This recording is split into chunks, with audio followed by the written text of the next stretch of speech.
एक छोटे से गांव में रामू नाम का एक गरीब किसान रहता था। वो बहुत मेहनती था।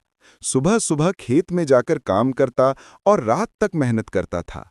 लेकिन उसके खेत के पास ही एक जमींदार का बड़ा सा खेत था, जिसका नाम भोलाराम था। भोलाराम बहुत घमंडी और लालची था। एक दिन जमींदार ने देखा कि रामू के खेत में फसल बहुत अच्छी हुई है।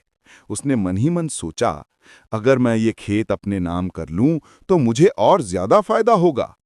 वो रामू के पास गया और बोला, रामू, ये खेत मुझे बेच दे, मैं तुझे बहुत सारे पैसे दूंगा।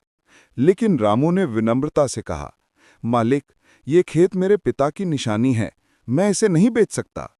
जमींदार को गुस्सा आ गया। उसने रामू को डराने धमकाने की कोशिश की, पर रामू नहीं डरा। रामू ने ईमानदारी और मेहनत से अपनी फसल काटी। उसका कुछ हिस्सा गांव के गरीब लोगों को भी दे दिया।